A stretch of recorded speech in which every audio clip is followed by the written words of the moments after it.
Tere, head ajaloohuvilised! Te vaatate 5. osa Ameerika Ühendriikide ajalugu tutvustavast saatesarjast lühidalt Ameerika Ühendriikidest.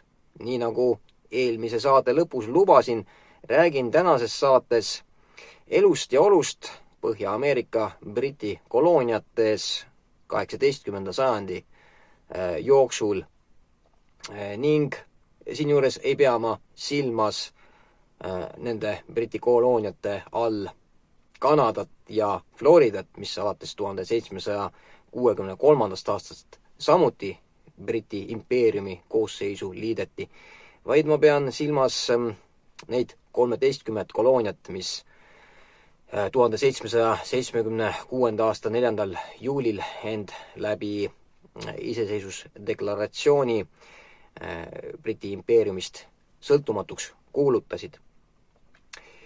Niisiis, kõigepealt teengi kerge ülevaate nende kolooniate jaotusest, seejärel räägin rahvastikust, suhetest emamaaga enne iseseisvussõda või revolutsiooni või vabadussõda, nagu seda nimetati, kuid seejärel räägin Briti, ütleme siis Inglise-Prantsuse sõdadest ja lõpetuseks iseseisvussõjast. Aga nüüd asja juurde. Esiteks olid kolooniad siis jagatud piirkonniti. Kõige põhjapoolsem osa sellest idaranniku alast oli Uus-Inglismaa, kuhu kuulusid Connecticut, Massachusetts, New Hampshire, Rhode Island. Maine oli vaadeldaval perioodil osa Massachusettsi kolooniast ja Vermont, mis siis samuti on praegu USA osariik, oli jagatud New Hampshire'i ja New Yorgi kolooniate vahel. Järgmiseks grupiks oli Kesk-Atlandi piirkond, Kesk-Atlandi kolooniad.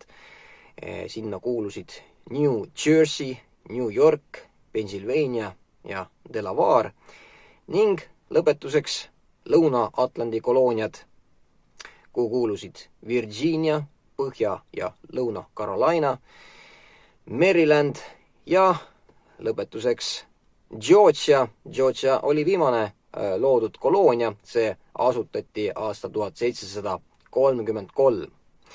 Majanduslikult jagunesid need kolooniad veidi teistmoodi.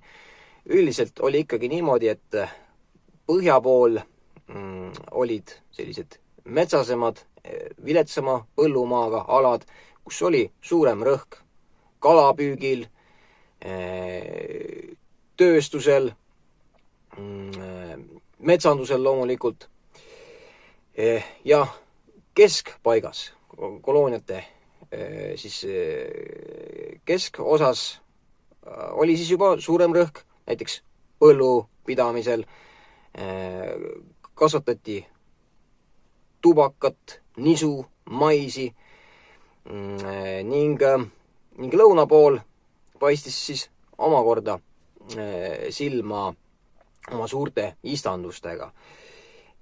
Kasvatati muuhulgas jällegi tubakat, riisi, indigot, toodeti laevaehitus ja muud metsamaterjali ja lõunapoolsetel aladel oli enesestmõistetavalt ka suurem orjatöö kasutamise osakaal. Ning siinjuures tasub märkida, et puuvillakasvatus tõepoolest juba tol ajal eksisteeris, kuid suurema hoo sai puuvillakasvatus sisse sajandi vahetusel, pärast sajandi vahetust ehk siis 19. sajandi alguses. Suuremad keskused olid põhja pool Boston, Philadelphia, lõuna pool näiteks Charlestown ja Savannah ja tasub märkida ka seda, et põhjapoolsed alad olid tihedamalt asustatud kui lõunapoolsed alad. Aga sellest kohe räägime täpsemalt. Nimelt, kui Põhja-Ameerika Briti kolooniad olid endale nii-öelda jalad alla saanud, toimus plahvatuslik rahvastiku kasv. Kui 1640. aastal elas piirkonnas umbes 27 000 elanikku, siis aastaks 1660 oli elanike arv juba üle 100 000 ja aastaks 1700 juba veerand miljonit. Pärast aastat 1700 kahekordistus rahvaarv umbes iga 24 aasta järel ja seda kuni 19. sajandi lõpuni. On välja arvestatud, et kui rahvastiku kasv oleks jätkunud samas tempos, siis praeguseks oleks Ameerika Ühendriikide rahvaarv umbes võrdne Hiina rahvaarvuga. Ja 1790. aastal korraldatud rahvaloenduse järgi elas USA's veidi alla 4 miljoni inimese. Niisiis, mida lõuna pool, seda multikultuursem oli ka see rahvastik ja eluolu. Seda esiteks juba seetõttu, nagu ma juba mainisin, et seal oli suur Aafrikast pärit orjade hulk ning kohati võisid orjad moodustada koguni 25% kogu elanikkonnast. Ja üleüldse mingil hetkel tekkis ka olukord, kui neisse Briti kolooniatesse saabus juba rohkem inimesi mujalt maailmast, eelkõige siiski Euroopast, kui Inglismaalt endalt. Eriti suur oli Saksa kogukond ja Saksa asunike massilisem saabumine algas umbes aastal 1720 ja rahvastik oli üldiselt jaotunud siis alguses küllaltki ebavõrdselt. Siin aastal 1770 näiteks oli 40% kogu vaadeldava piirkonna rahvastikust koondunud 3 kolooniasse: Massachusettsisse, Marylandi ja Virginiasse. Edaspidi jaotus elanike hulk kolooniate vahel järjest võrdsemalt. Emamaa mõju oli 18. sajandil vaadeldavas piirkonnas tunduvalt tugevam kui varasematel aegadel. Mida tugevamaks sai Briti impeerium, seda kindlamalt tahtis ta ka oma asumaid kontrollida. Ja 18. sajandil oli nendest 13 kolooniast, mida me siin praegu jälgime, 8 kolooniat, niinimetatud krooni asumaad, krooni alluvuses. See tähendab seda, et koloonia kuberner oli määratud otseselt kuninga võimu poolt. Oli ka erakätes olevaid kolooniaid. Nendeks olid siis Pennsylvania, Maryland ja Delaware ning Connecticuti ja Rhode Islandit valitseti korporatiivselt. Kolooniatel oli kõigil oma kuberner ja kahekojaline seadusandlik kogu, seda Briti parlamendi eeskujul. Samas kõik seadusandliku kogu poolt vastu võetud otsused pidi ikkagi kinnitama Briti monarh. Kolooniad integreeriti ka suurde Briti impeeriumi kaubavahetusse, muuhulgas hõlmas see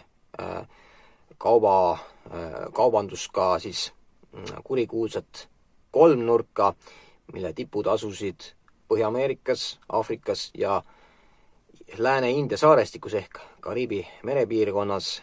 Põhja-Ameerikast Aafrikasse veeti rummi, Aafrikast siis Lääne-India saarestikku neegerorje ning seal siis jagati need orjad igale poole piirkonda laiali ning Lääne-India saarestikust tagasi Põhja-Ameerikasse veeti toorsiirupit. Ja nii nagu järjest kogus hoogu selline suur istanduste rajamine, nii tekkis ka järjest suurem vajadus orjatööjõu järgi. 1750. aastatel tegelesid umbes pooled 340 Newporti sadamalaevadest orjakaubandusega. 18. sajandil kujunes vaadeldavas piirkonnas välja ka tugev rikas eliit, ehk siis Ameerika ei ole tegelikult kunagi olnud selline võrdsete ühiskond. Selle eliidi moodustasid maapiirkondades tohutu suurte istanduste ja maavalduste omanikud. Linnades moodustasid selle eliidi ülirikkad finants- ja kaubandustegelased. Aga samas peab ka märkima seda, et ega nende suurte maavalduste omamine ei olnud iseloomulik sugugi lõuna osariikidele, vaid ka põhja pool ja keskkolooniates oli maa ikkagi jagatud ära suhteliselt vähese hulga inimeste vahel. Arvatakse, et lõunakolooniates oli 50 põhilist rikast ja mõjukat perekonda, kes siis samuti täitsid ka olulisi ametikohti ja olid kuberneri nõukogus ning ka linnades, ütleme, et Bostonis umbes aastal 1770 oli vara jagunenud ikkagi küllaltki ebavõrdselt. Umbes 50% Bostoni maksustatavast varast kuulus 5% maksumaksjatele, samas kui umbes 20 või 30% vahele jäävas suuruses oli ka neid, kes ei omanud üldse mingisugust maksustatavat vara.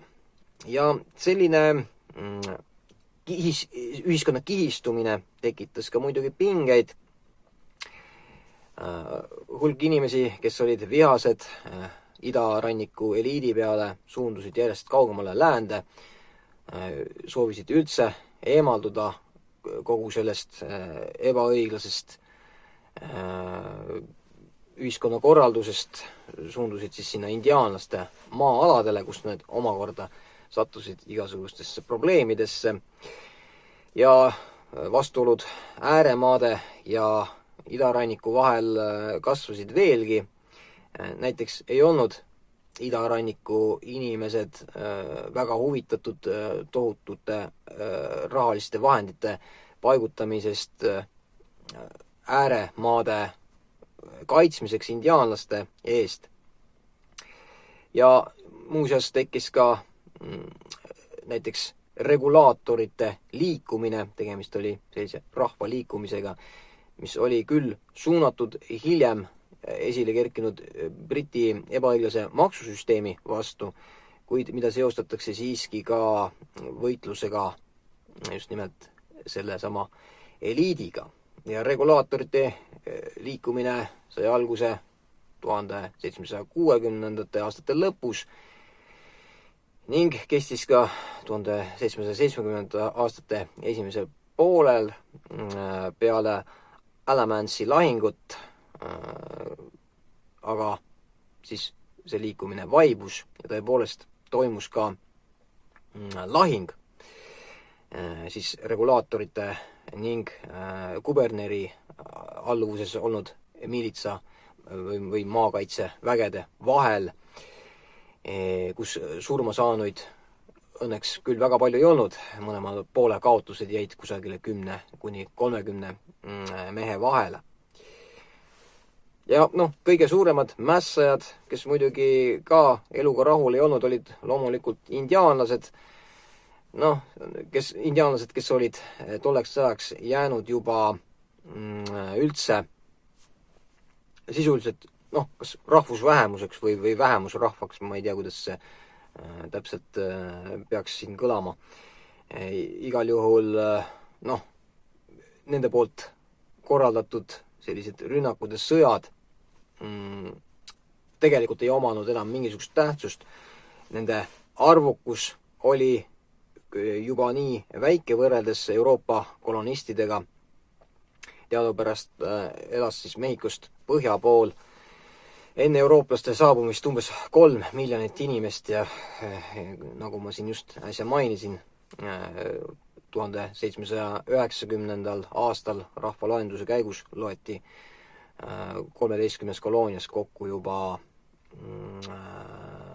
veidi alla 4 miljoni inimese, niisiis olid igal juhul indiaanlased selleks ajaks ka juba arvulises vähemuses ning sõjad, mis aeg-ajalt puhkesid, olid küll verised, kuid ei kujutanud enam ammu mingisugust eksistentsiaalset ohtu valgetele asunikele ja nende poolt rajatud kolooniatele.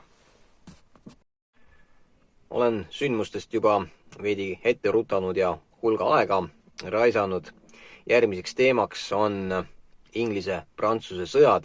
Need sõjad leidsid aset aastatel 1689 kuni 1763 ja neid sõdu oli siis 4. Tegelikult jätkusid Inglise-Prantsuse sõjad ka peale aastat 1763, kuid sinnani me jällegi veel jõuame. Nende sõdade peamiseks põhjuseks oli Inglismaa ja Prantsusmaa omavaheline võimuvõitlus ülemvõimu pärast maailmas ja aeg-ajalt tekkis Inglismaa ja Prantsusmaa ümber ka selliseid liite, koalitsioone, kuhu kuulusid väiksemad riigid ja alati ka mitte väiksemad riigid, näiteks nagu Venemaa, mis asus siiski küllaltki palju Lääne- ja Kesk-Euroopast siis ida pool ja ei mõjutanud neid sündmusi nii otseselt.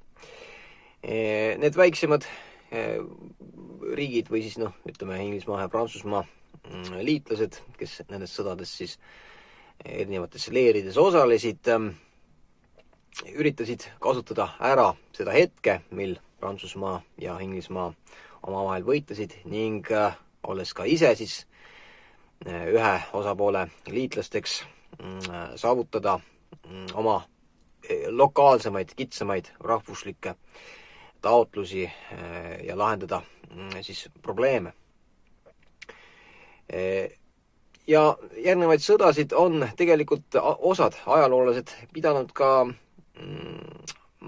maailmasõdadeks, ehk siis alates nendest sõdadest või sellest esimesest sõjast, 9-aastasest sõjast, on sõjad siis olnud selles mõttes globaalsed, kuna paljudel nendest või ütleme mitte paljudest, aga osadel nendel sõdades osalenud riikidel olid ka kolooniad, asumad nii Põhja- kui Lõuna-Ameerikas, Aafrikas ja Aasias, siis kui Euroopas puhkes sõda, tahes-tahtmata kisti nendesse sõdadesse ka siis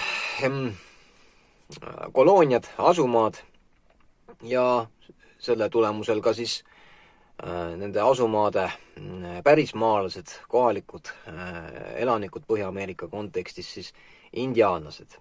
Neid sõdu, millest ma nüüd siis kohe rääkima hakkan, oli 4 ja neil olid ka mõningad iseloomulikud läbivad jooned.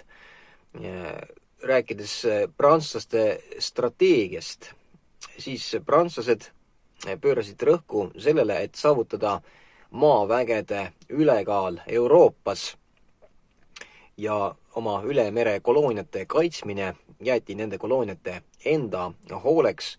Prantslased olid leppinud, et inglased omavad ülemvõimu maailma meredel ning ning prantslased ei saatnud ka siis antud juhul Põhja-Ameerikasse, Kanadasse ja ka Kariibi mere saarestikku ning Louisianasse mingisuguseid suuri väeüksusi neid kaitsma.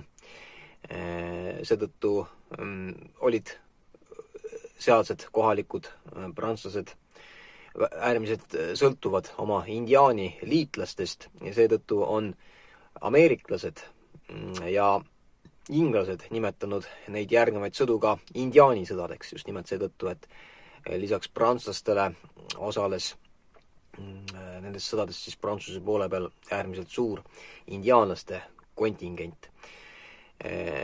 Inglaste strateegia oli seevastu just nimelt vältida suuri maismaalahinguid Euroopas ning opereerida oma ülekaaluka sõjalaevastikuga, takistada Prantsusmaa ja selle liitlaste kolooniate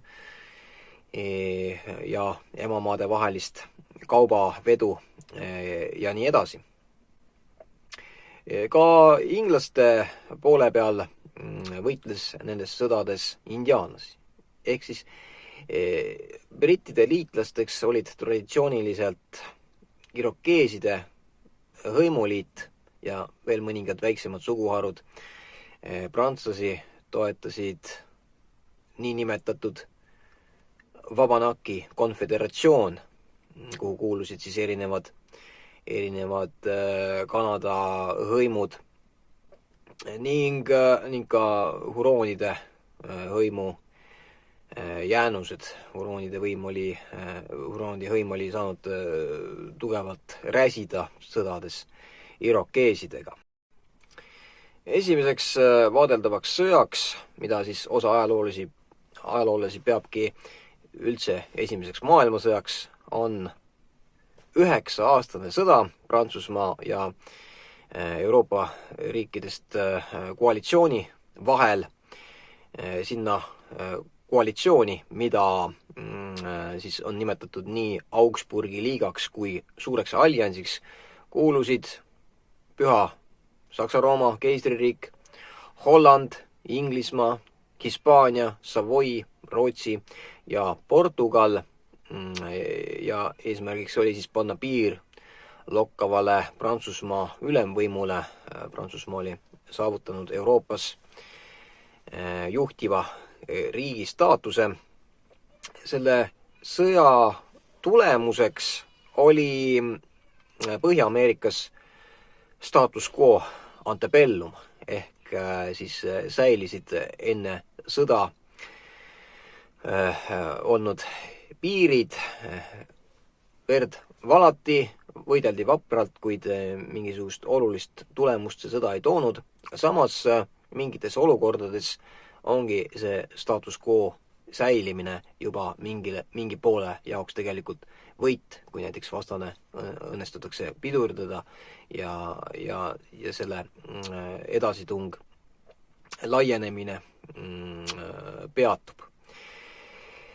Järgmiseks sõjaks oli Hispaania pärilussõda ja see algas juba 5 aastat peale eelmise sõja ehk siis selle 9-aastase sõja lõppu. Selle sõja Põhja-Ameerika episoodi on nimetatud siis kuninganna Anne'i sõjaks. 9-aastase sõja Põhja-Ameerikas toimunud osa nimeks oli kuningas Williami sõda. Ja Põhja-Ameerikas prantslased iseenesest on nimetanud neid 4 sõda Põhja-Ameerikas koloniaalsõdadeks ehk siis Hispaania pärilussõja Põhja-Ameerika episoodiks on nimeks on siis teine koloniaalsõda. Britid ja ameeriklased on nimetanud seda sõda ka 3. indiaanisõjaks. Esimene indiaanisõda oli siis arvatavasti kuningas Philippi sõda, milles prantslased otseselt Briti asumaade vastu ei osalenud. Hispaania pärilussõja põhjus on ikkagi seesama, mis kogu aeg. Inglismaa ja Prantsusmaa omavaheline võimuvõitlus selle üle, kes on siis globaalne suurvõim. Ja sõja ajendiks oli aga siis Hispaania pärilus küsimus. Hispaania kuningas Habsburgide soost Carlos III, kes suri lastetuna, pärandas trooni Louis XIV pojale Philippile ja Louis XIV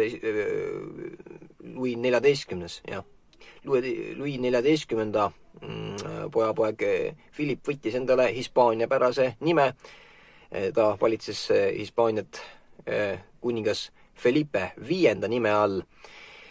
Saksa-Rooma keiser Leopold I oli aga Habsburgide soost valitseja teadupärast ning soovis Hispaania troonil näha endiselt Habsburgide dünastia esindajat ning sellest siis ka Hispaania pärilussõda nii-öelda tekkis, see oli siis selle sõja ajend.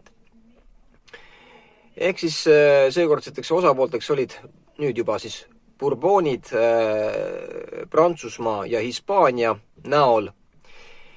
Neid toetas ka katoliiklik Baieri hertsogkond ning nende vastas olid siis vanad vaenlased lihtsalt selle vahega, et sinna nii-öelda Augsburgi liigasse ei kuulunud nüüd enam Hispaania, kes nüüd seoses sugulussidemetega Prantsusmaaga enam ei olnud mitte Prantsusmaa vaenlane, vaid liitlane. Samuti ei osalenud selles sõjas ka Rootsi, kes oli parasjagu hõivatud Põhjasõjaga.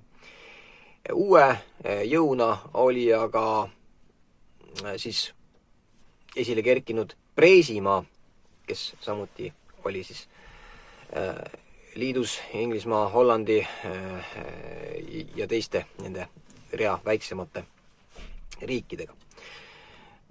Hispaania pärilussõja tulemuseks Euroopas oli see, et Hispaania troonile jäi küll Felipe V, kuid Prantsusmaa ülemvõimule pandi piir. Gibraltar läks Suurbritannia haldusalasse, Lombardia ja Hispaania madalmaad ehk Belgia läksid aga Püha Rooma riigi koosseisu ehk Austria keisri alluvusse. Tulemus Põhja-Ameerikas oli Hispaania pärilussõjal see, et britid said endale Nova Scotia, Newfoundlandi, Hudsoni lahe lõunapoolse ala, mis sinnani oli olnud selline kas ühisvaldus Prantsusmaal või Inglismaal või igal juhul vaidlusalune territoorium, mida mõlemad enda omaks pidasid. Ja samuti said britid ka endale St. Kitsi saare Lääne-India saarestikus ja Lääne-India saarestikus oli mõningaid saari, mis kuulusid tol ajal Prantsusmaale. Järgnevaks sõjaks, mis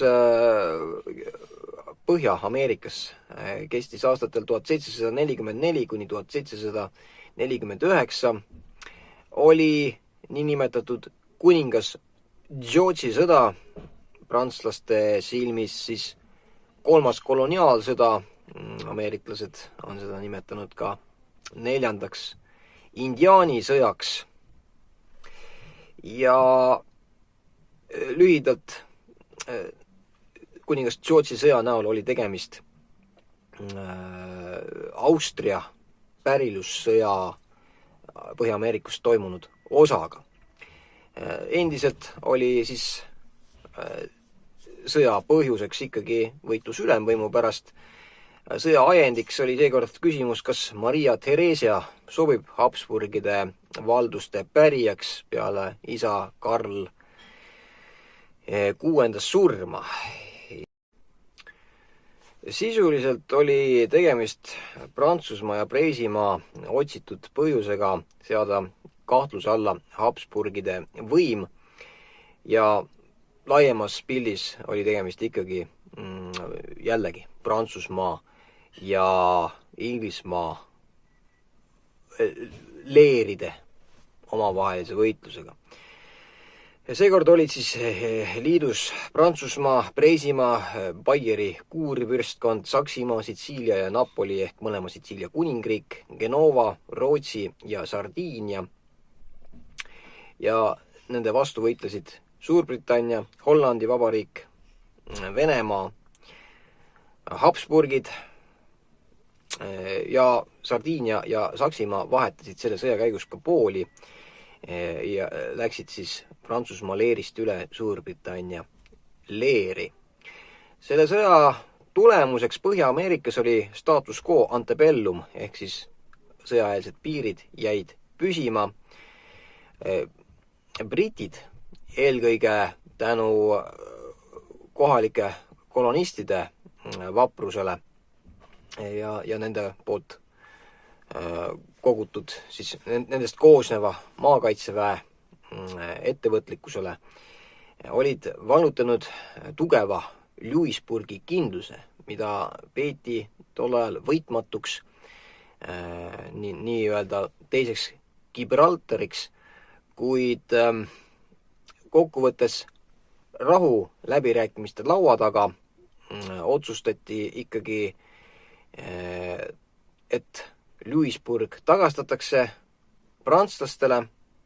See vahetati välja Madrase vastu. Madras oli siis linn India idarannikul, mille olid omakorda prantslased brittidelt vallutanud ja niimoodi vahetatigi siis need kaks linna. Britid said prantslaste käest tagasi Madrase ja prantslased brittide käest Louisburgi. Ja tihti juhtuski niimoodi, et lõpuks seal läbirääkimiste laua taga pandi asjad paika ja sõjalises mõttes võidi olla mingisuguses piirkonnas edukad või vähem edukad. Hiljem hakati siis neid maid uuesti seal jagama, üksteisele tagastama, nii nagu parasjagu soodne osapooltele oli. Ja selline vallutatud alade tagastamine tekitas meelehärmi tegelikult mõlema osapoole rahvale ja sõjaväelastele. Ei olnud siis Põhja-Ameerika asunikud rahul selle otsusega tagastada Louisburg ja ei olnud, selles mõttes britid ei olnud sellega rahul või siis ütleme Ameerika kolonistid nüüd juba. Ja ei olnud rahul ka prantslased sellega, et rahu läbirääkimiste käigus tagastati prantslaste poolt mitmed Hollandi linnad. Viimane sõda nendest 4 Inglise-Prantsuse sõjast, mis Põhja-Ameerikaski aset leidsid, oli siis sõda, mida Põhja-Ameerikast tuntakse prantslaste vaatenurgast kas 4. koloniaalsõja. Ameeriklaste jaoks oli siis see sõda tuntud 5. indiaani sõja või Prantsuse ja indiaani sõja nime all ja suuremas pildis oli siis tegemist osaga 7-aastasest sõjast, mis jällegi õige pea siis aastal 1755 puhkes ning selles sõjas osalesid siis ühelt poolt Suurbritannia ja peamise liitlasena oli Suurbritannia Preisimaa, kuid neid liitlasi oli veel arvukalt, nagu näiteks Portugal ja ka Venemaa oli siis Suurbritannia liitlane alates aastast 1762 ja ja teises leeris oli siis Prantsusmaa, seekord oli seal ka Austria, Hispaania, Saksimaa, Venemaa, Rootsi ja nii edasi, ehk siis antud sõjas vahetas poolt Venemaa ja meie teamegi seda sõda siin eestlastena pigem Preisimaa ja Vene tsaaririigi vahelise sõjana, kus siis Venemaa algselt oli liidus Prantsusmaaga ning sisuliselt purustas Preisi armee, kuid siis tuli troonile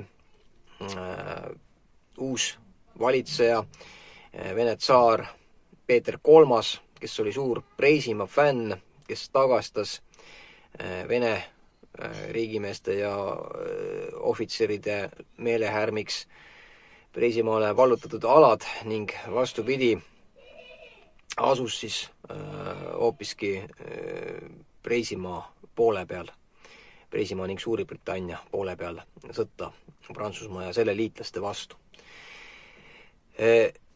7-aastane sõda oli tulemuslik Suurbritanniale, kindlustati ülemvõim maailma meredel, oma võimu alla saadi Prantsuse kolooniad Põhja-Ameerikas, lihtsustatult öeldes siis nimetame seda põhjapoolset osa Kanadaks ning lisaks sellele oli ju Ameerika valdus ka Prantsuse Louisiana, Mississippi jõe orus, Mississippi jõe idakallas, mis oli selle Louisiana selline kitsam, väiksem osa, läks siis Briti võimu alla, samuti läks Briti võimu alla ka Florida. Sõja käigus olid siis britid vallutanud Havana, mis on siis oluline linn Kuubal, kui ma ei eksi, siis see on ka Kuuba pealinn praegu, ning hiljem rahuläbirääkimiste käigus vahetasid hispaanlased siis oma Florida alad brittidega Havana vastu, ehk siis britid lahkusid okupeeritud Kuubalt ning vastutasuks said endale Florida alad ja Florida aladeks ei olnud tol ajal mitte see Florida, mis on siis Florida poolsaarel asuv osariik Ameerika Ühendriikides, vaid sisuliselt Florida poolsaar pluss selline kitsam ala Mehhiko lahe ääres Mississippi jõest kuni siis Florida poolsaare idarannikuni.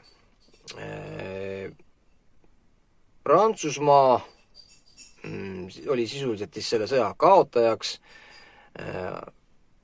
Idapoolse Louisiana oli ta sunnitud andma brittidele, läänepoolse suurema osa Louisianast andis aga Prantsusmaa kompensatsiooniks oma liitlasele Hispaaniale.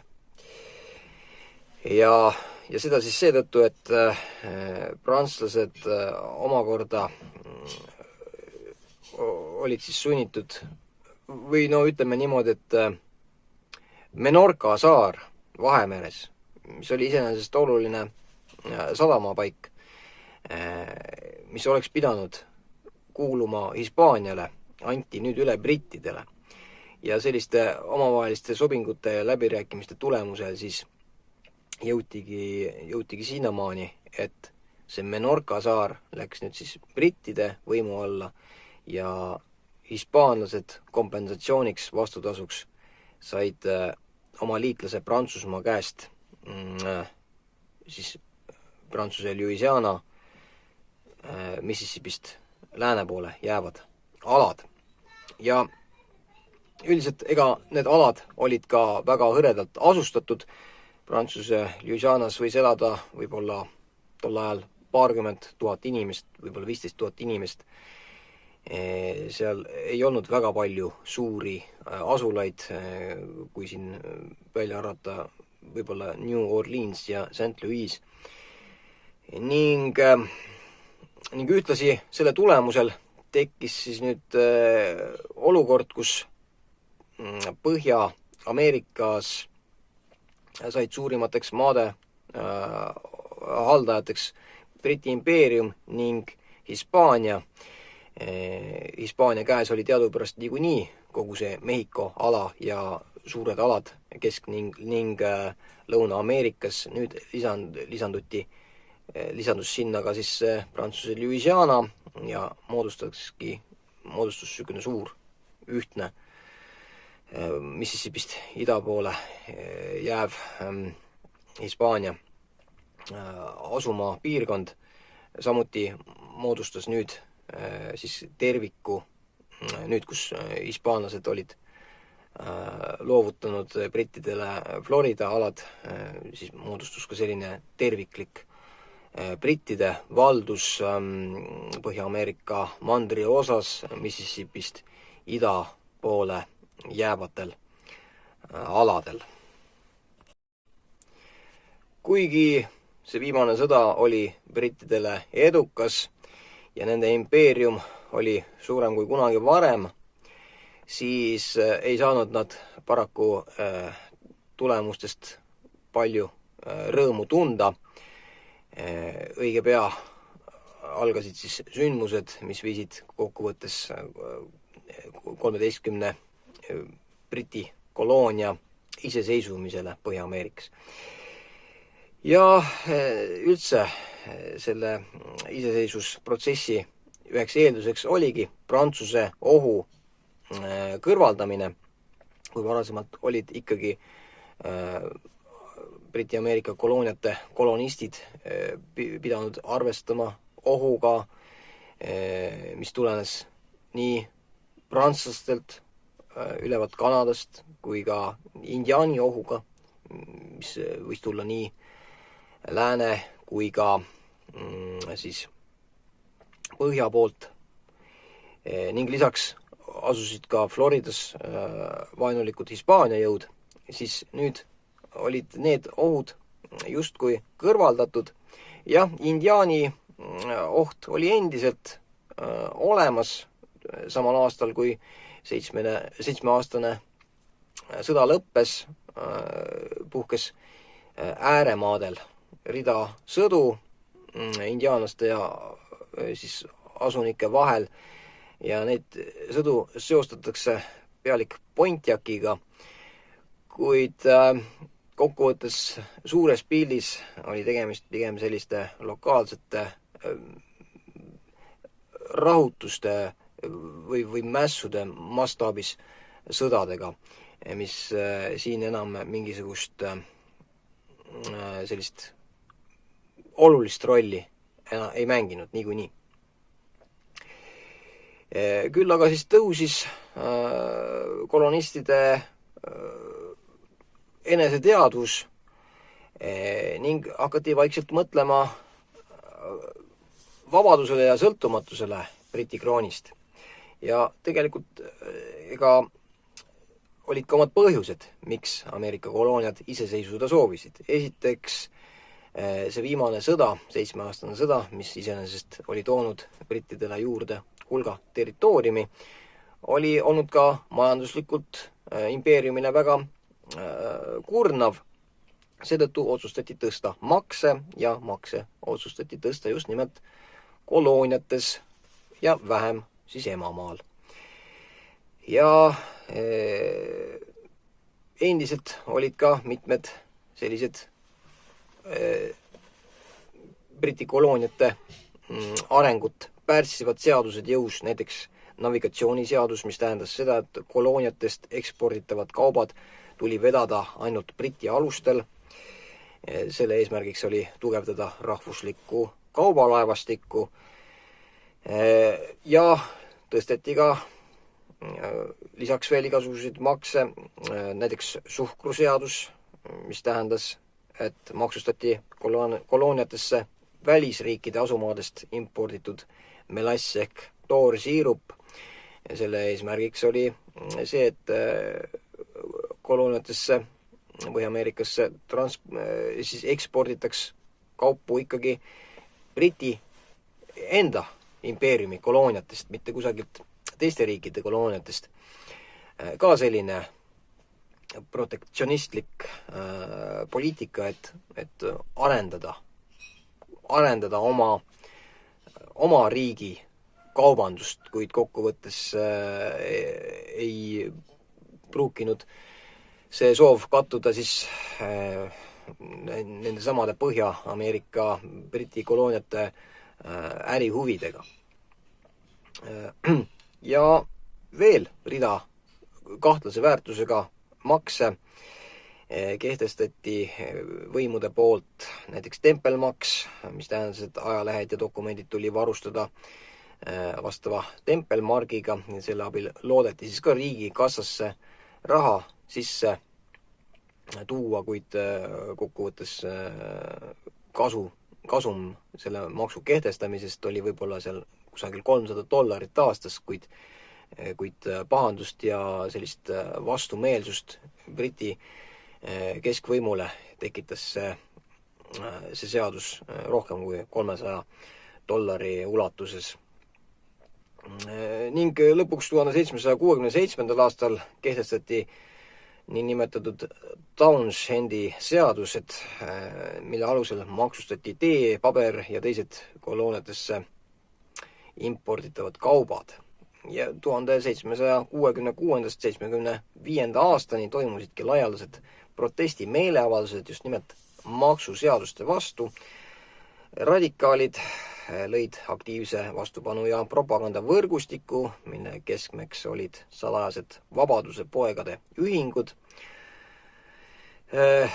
Loodi ka niinimetatud korrespondentsikomiteede võrgustik, mis oli siis selline propaganda ja meedia organisatsioon, selline amorfne organisatsioon, mis siis levitas vastavaid uudiseid ja igal juhul oli meelestatud keskvõimu Briti impeeriumi vastaselt. Ning niimoodi need pinged kogu aeg järjest ennast ülespoole kruvisid ja 1773. aastal juba valmistusid Bostoni ja teiste mässulisemate piirkondade kolonistid või patrioodid või kuidas me neid nimetama peaksime, nimetame neid siis ameeriklasteks. Valmistati juba avalikult sõjaks Inglise võimudega. Inglased omakorda üritasid rakendada siis karmi käe poliitikat ning järjest pinged eskaleerusid. 1774. aasta septembris tuli Philadelphias kokku esimene kontinentaalkongress, et arutleda ameeriklaste rahulolematuse põhjuseid. Ja see kongress kinnitas oma lojaalsust Suurbritanniale, kuid samas nõudis kolooniate arengut pärssivate seaduste tühistamist. Ehk siis mul tuleb kohe silme ette siin paralleel ka Nõukogude Liidu lõpuaastatest, kus kah ju loodi näiteks rahvarinne, aga see rahvarinne oli loodud perestroika toetuseks. Alguses ei rääkinud iseseisvusplaanidest nii väga otseselt keegi, kuid mida aeg edasi, seda tugevamaks iseseisvus nõudmine muutus. Nii oli siis ka rohkem kui 200 aastat enne Nõukogude Liidu lõppu Ameerikas. Algselt ikkagi rõhuti siis sellele, et soovitakse jätkata impeeriumi koosseisus, kuid mitte nendel ebainimlikel tingimustel, mille ette ameeriklased olid siis pandud, vaid sooviti siis eriti nende maksuseaduste tühistamist. 1775. aasta aprillis otsustasid inglased vabadusliikumise jõuga maha suruda, asuti arreteerima vabadusliikumise juhte, asuti laiali ajama meeleavaldusi, asuti konfiskeerima relvi ning sellest tulenevalt toimusid juba ka esimesed lahingud siis Briti võimude Briti sõjaväe niinimetatud punakuubede ning kolonistide, Ameerika patriootide, ehk siis nimetame neid nüüd siis ameeriklaste vahel. Ameeriklaste üksused koosnesid esialgu kõikvõimalikest omakaitsevormidest ning osad nendest nii-öelda maakaitseväelastest kandsid ka siis nimetust Minutemen, mis tähendas seda, et mehed olid lubanud ennast sõjaks valmis seada 1 minuti jooksul. Selline omamoodi kiirreageerimisüksus omakaitse seas. Ning esimesed kokkupõrked toimusid siis Lexingtonis ja Concordis ja tol ajal üldiselt Põhja-Ameerika Briti kolooniates viibis umbes 7000 Inglise sõdurit, neist 4000 Massachusettsis. Nii et Briti kontingent ei olnud tol ajal nende sündmuste eskaleerudes sugugi suur. Augustis 1775 kuulutasid inglased need 13 kolooniat aga ametlikult mässulisteks. Selleks ajaks oli kontinentaalkongress saanud de facto nende 13 mässulise koloonia valitsuseks ja ühiste vägede ülemjuhatajaks määrati andekas ohvitser George Washington, kes oli silma paistnud juba varasemalt sellesama 7-aastase sõja jooksul. Sõja ägenedes muutus ka selle poliitiline kontekst, kui varasemalt oli iseseisvuslaste retoorika suunatud Briti alamate õiguste tagamisele impeeriumis, siis aastal 1776 räägiti juba avalikult siis iseseisvumisest ja aastal 1776, 4. juulil võttis kongress vastu ka Thomas Jeffersoni koostatud dokumendi, mida meie tunneme siis iseseisvusdeklaratsiooni nime all. Ma otsustasin, et ma ei hakka järgnenud täiemahulise sõja sündmusi kõiki siin ükshaaval üksipulgi ümber jutustama ja seetõttu räägin hoopiski mõningatest nüanssidest, millele sellises lihtsamas käsitluses väga tähelepanu ei pöörata. Ehk siis jätan rääkimata selle, millest niikuinii kogu aeg igal pool räägitud on ja räägin sellest, millest on räägitud vähem. Ja otsustasin, et räägin siis selle sõja erinevatest osapooltest ja laialdane arusaamine on see, et Ameerika iseseisvussõda või Ameerika vabadussõda või Ameerika revolutsioon, nagu seda iganes nimetatakse, toimus siis Ameerika patriootide ja Briti impeeriumi vahel. Jah, ja see vastab loomulikult ka tõele, aga osapooli oli seal ikkagi tegelikult veel. Kõige suurem, või olulisem, ütleme siis, et peaosaline nendes sündmustes oli siis tõesti see patriootide seltskond, nagu eelpool mainitud sai, siis moodustas selle patriootide tuumiku just nimelt seesama ülirikaste maaomanike ning kaupmeeste ja finantstegelaste eliit ning loomulikult toetas neid iseseisvuspüüdlusi enamus nende 13 koloonia elanikest.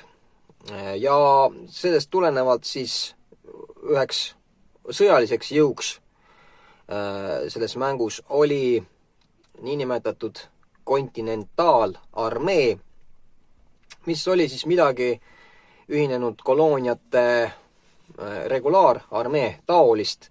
Selle sõjaväe ülemjuhatajaks oli tuntud ja igati tunnustatud ohvitser George Washington, kes oli oma vapruse ja tarkusega silma paistnud juba siis 7-aastase sõja käigus, juhtides kõigepealt siis alustuseks maakaitseväe üksusi ning sinna kontinentaalarmeesse seal teenis siis kogu selle sõja jooksul 230 000 meest ja loomulikult ei olnud see sõjavägi kogu aeg nii suur. Seal läbi nende aastate osales kontinentaalarmee koosseisus sõjategevuses 230 000 meest.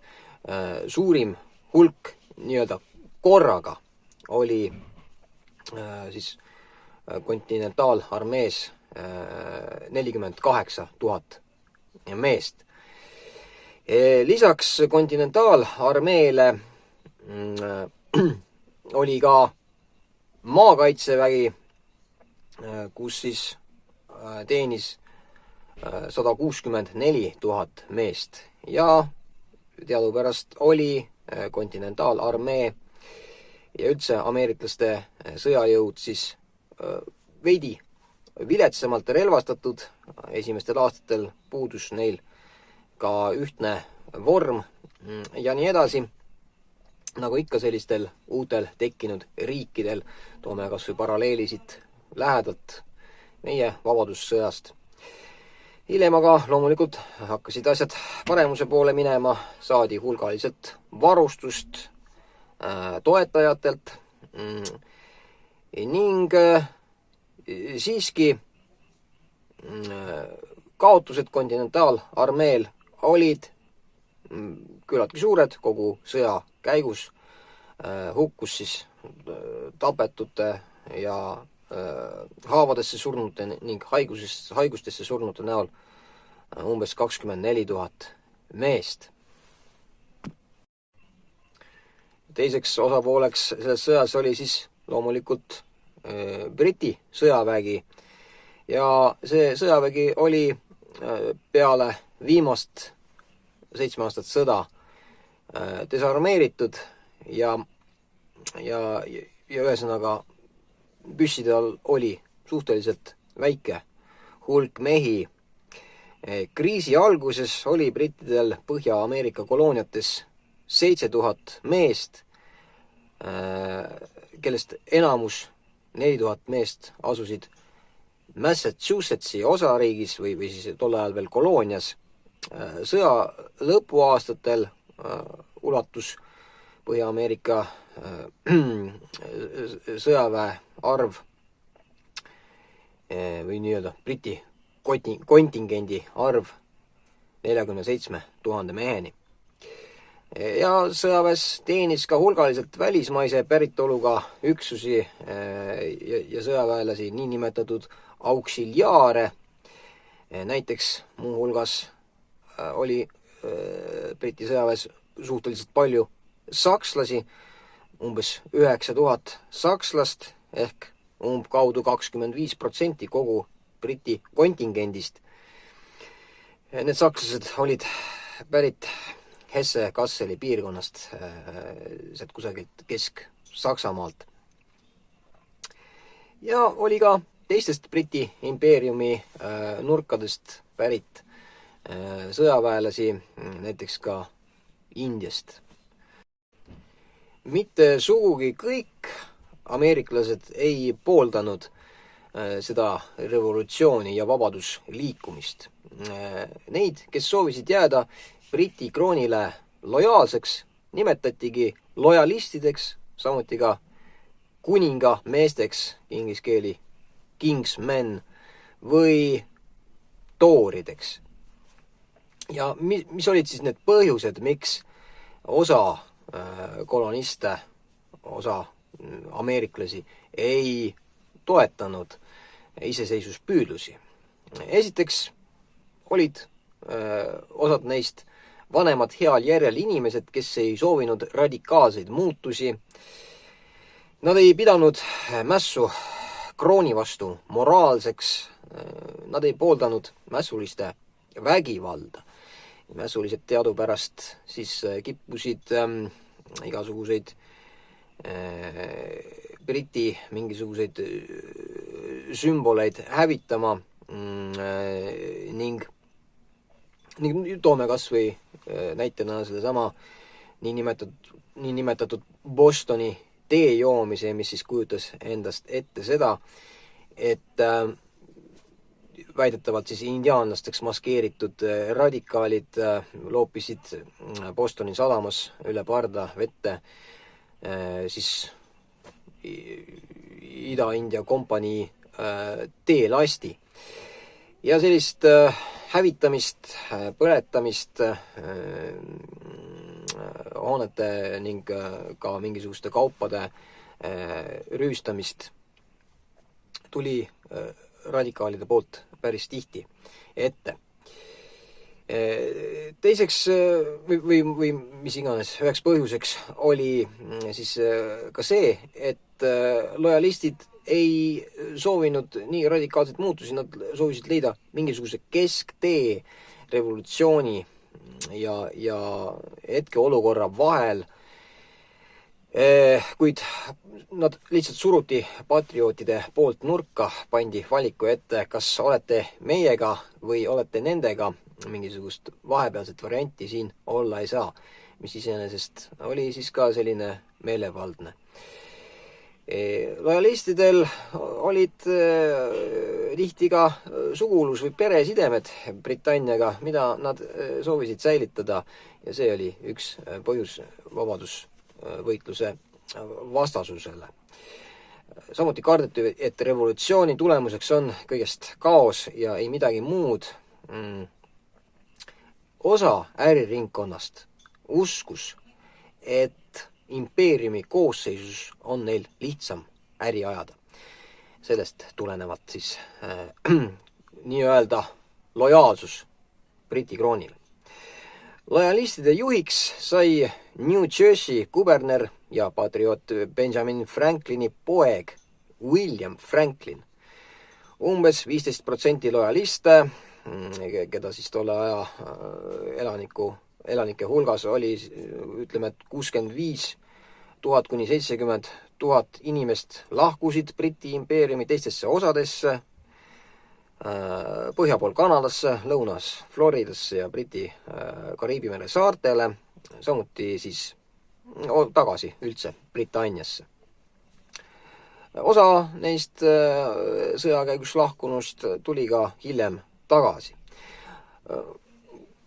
Mõningatel andmetel on inimesi või oli siis neid, kes suhtusid vabadusvõitlusesse ja patriootidesse vaenulikult umbes 25% Ameerika elanikest. Siinjuures ma pean silmas siis neid 13 kolooniat, kus meie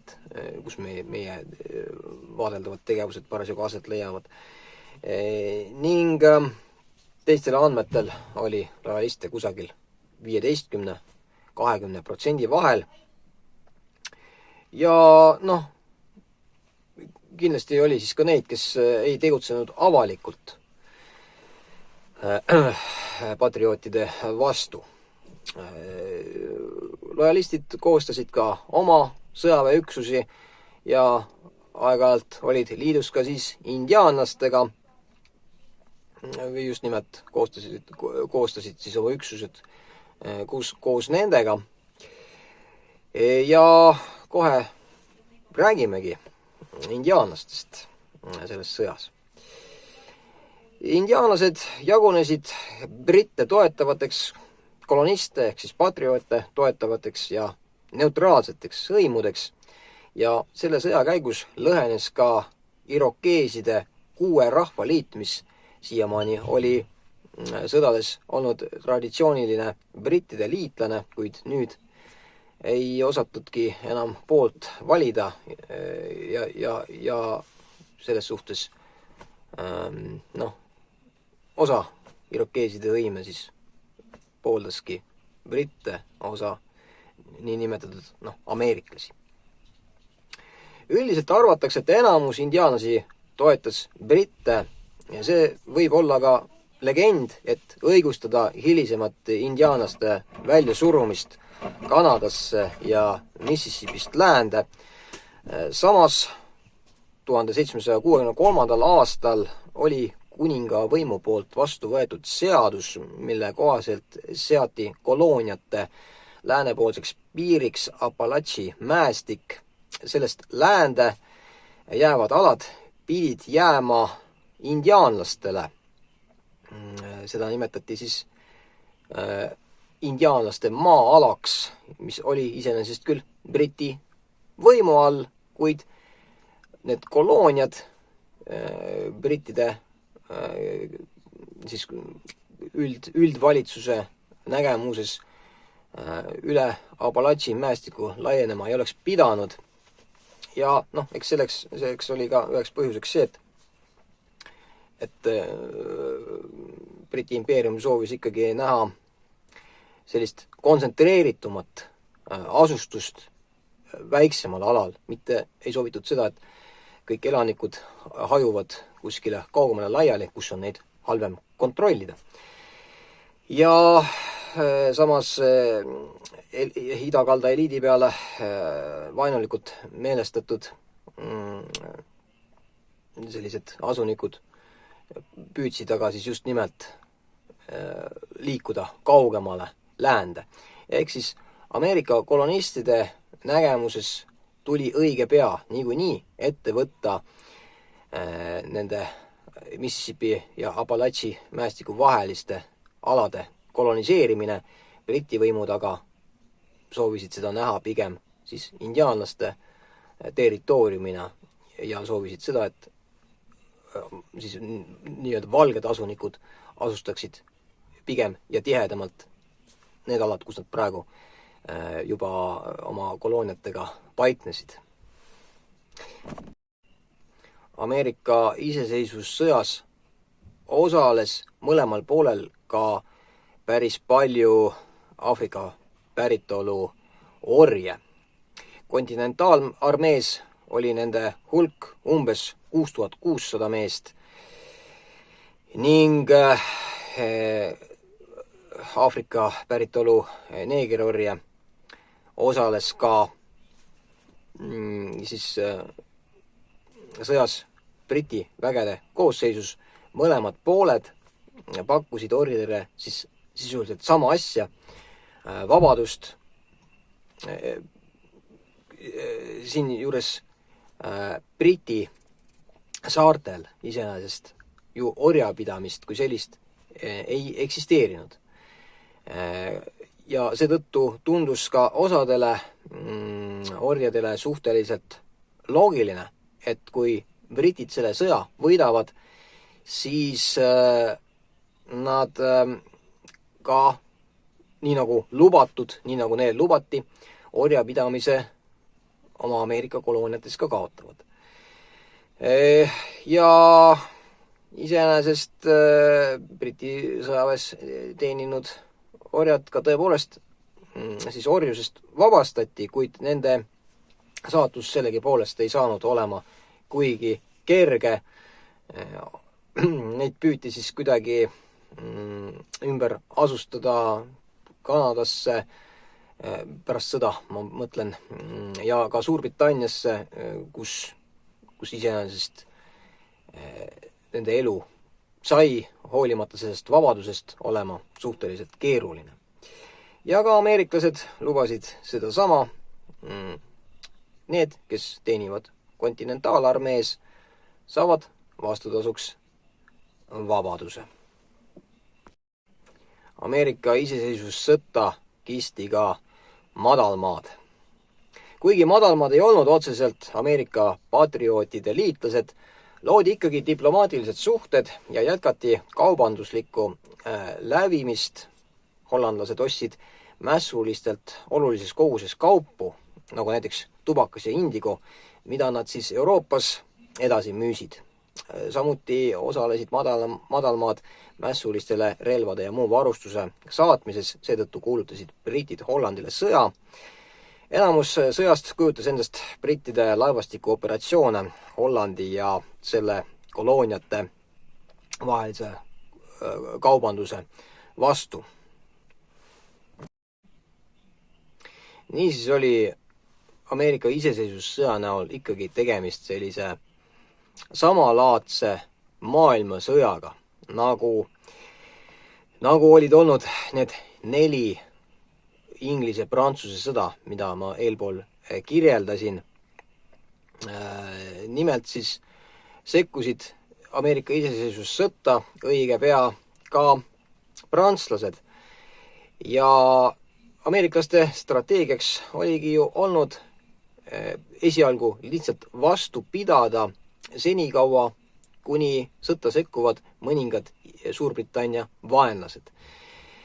Ja prantslased, kes olid peale 7-aastast sõda taastanud oma laevastiku ja teised jõud, leidsid olevat paraja hetke revanšiks.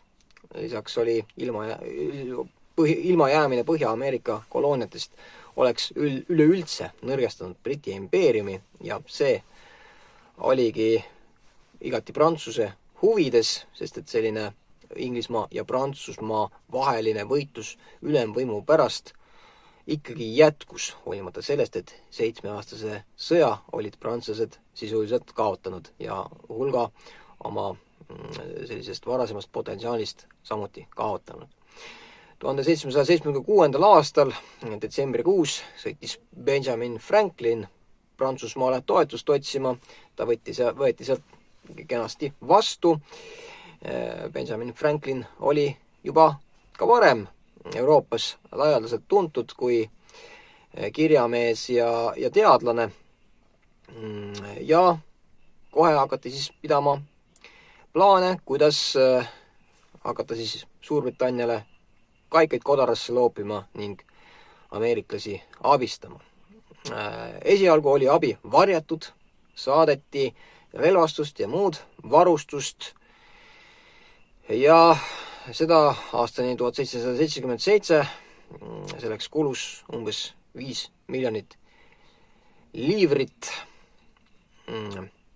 Ideoloogilistel kaalutlustel liitusid Ameerika vägedega mitmed vabatahtlikud, kellest siis tuntum nimi on Lafayette, kellest sai George Washingtoni abi ja sõber. 6. veebruaril 1778. aastal sõlmisid siis Põhja-Ameerika mässulised kolooniad ja Prantsusmaa liidulepingu ja selle peale kuulutas Inglismaa 17. märtsil Prantsusmaale sõja ning edasi järgnes juba selline täiesti tavapärane sõjaline tegevus nende 2 riigi vahel. Ja selle sõja tõttu oli suur osa Inglise jõude, kaasa arvatud laevastik, Euroopas seotud, kuna kardeti Prantsuse invasiooni Briti saartele. Ja siin võibki nüüd ikkagi ütelda ka seda, et see Ameerika iseseisvussõda oli justkui jälle selline episood Inglismaa ja Prantsusmaa omavahelises vägikaika veos. Inglismaa sõjaline jõud oli Ameerika iseseisvussõja alguses suht vilets, desarmeeritud ja sõja lõpuks oli Inglise vägede arv juba päris suur, kuid ka vaenlasi oli neil sõja lõpuks rohkem ning suur osa Inglise vägesid oli siis just nimelt Euroopas kinni Prantsusmaalt ning ka Hispaaniast lähtuvast ohust tingituna. 1779. aastal osales 3000 prantslast Savanna piiramisel. 1780. aastal maabus 6000 prantslast Newportis ning 1781. aastal 5. septembril toimus Chesapeake'i lahing Inglise ja Prantsuse laevastike vahel. Niisiis ei olnud Prantsuse väekontingent Põhja-Ameerikas selle sõja jooksul kuigi suur, aga just nimelt veel kord, inglased ei saanud sõja tõttu Prantsusmaaga ja Euroopas toimuvate sõjaliste operatsioonide tõttu saata suuremaid üksusi Põhja-Ameerikasse Ameerika mässuliste kolooniate mahasurumiseks. Ning Prantsuse laevastik suutis ka edukalt neutraliseerida Inglise laevastikku, mis oli saadetud siis Ameerika ühinenud kolooniate vastu. Viimaseks suuremaks jõuks, mida siin eraldi vaadata, on Hispaania. Hispaania osales Ameerika iseseisvussõjas Prantsusmaa liitlasena, nii nagu korduvalt olen rääkinud, olid siis Prantsusmaa ja Hispaania seotud seeläbi, et mõlemat riiki valitses Bourbonide dünastia. Iseseisvussõda oli võimalus nõrgestada Hispaania ja Prantsusmaa ühist vastast Suurbritanniat. Sõja algusaastal toetati iseseisvuslasi relvade ja varustusega, nii nagu oli seda varjatult teinud ka Prantsusmaa, ja muu hulgas veeti seda varustust ka läbi New Orleansi ja Mississippi jõe kaudu. Nimelt siis oli Prantsuse Louisiana teatavasti 1763. aastal läinud Hispaania kontrolli alla. Olles väljunud sõjast Portugaliga, mis kestis aastatel 1776 kuni 1777, alustasid hispaanlased 1779. aasta juunis sõda Suurbritanniaga. Ja Euroopas oli hispaanlaste suurimaks operatsiooniks Gibraltari piiramine, millega siis alustati kohe peale sõja kuulutamist ning see kestis sõja lõpuni. Piiramine oli ebaedukas. Suurimaks eduks oli Menorca saare tagasi saamine. Ja samuti korraldasid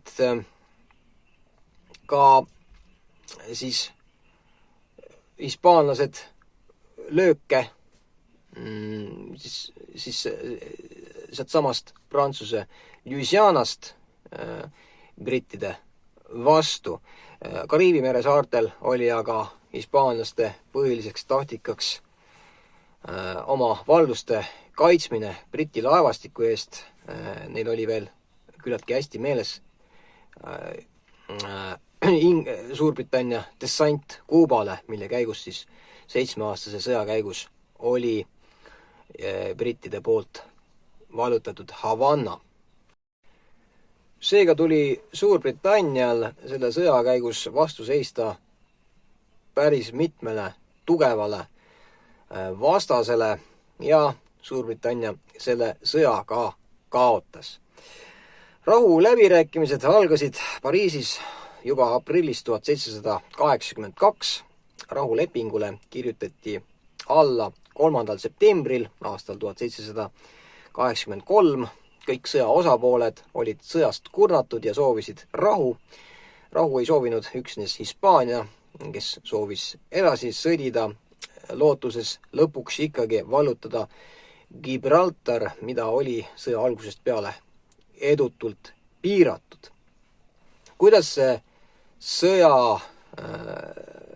mida see sõja lõpp siis erinevatele osapooltele kaasa tõi? Indiaanlased sattusid selle sõja tulemusel siis ikkagi põlu alla ning edaspidi nende saatus sai olema karm. Nad suruti välja Kanadasse ja hiljem osalemist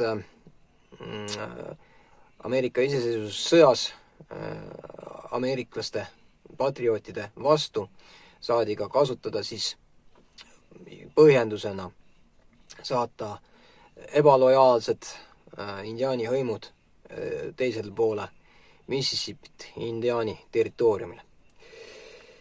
Nüüd veel. Hollandi jaoks lõppes sõda ka nukralt.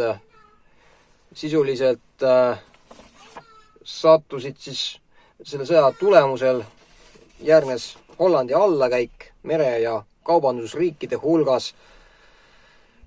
Suurbritannia kinnistus aga juhtiva kaubandusjõuna. Prantsusmaale oli sõda kokkuvõttes esialgu tõepoolest edukas. Selle tulemusena taastas Prantsusmaa oma staatuse kaasaegse globaalse jõuna. Samas mõjus see hävitavalt riigi rahalisele olukorrale. Prantsusmaa kulutas kogu sõja jooksul Ameerika toetamiseks 1,3 triljonit liivrit.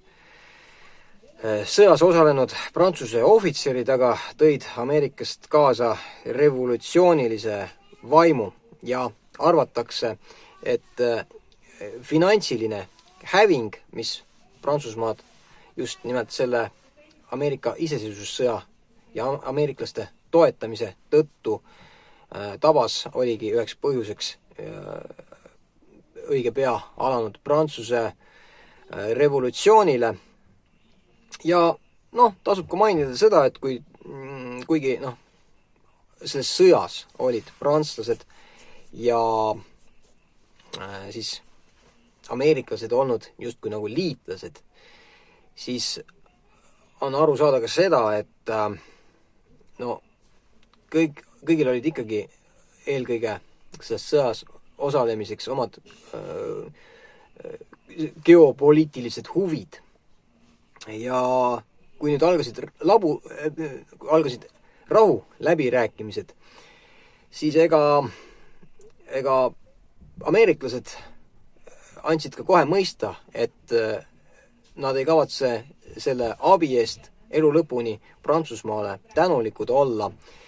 Prantslastel oli oma nägemus tulevastest piiridest ja nende nägemus oli siis see, et Mississippi ja Apalachi mäestiku vahele tekiks mingisugune indiaani riik, kuid ameeriklased niimoodi ei arvanud. Ameeriklased leppisid kokku pigem otse brittidega ja nende läbirääkimiste tulemusel saavutati siis olukord, kus Ameerika Ühendriikide piir ulatus siis Mississippi jõeni. Samuti jahenesid igas mõttes suhted Ameerika ja Prantsusmaaga, Ameerika ja Prantsusmaa vahel.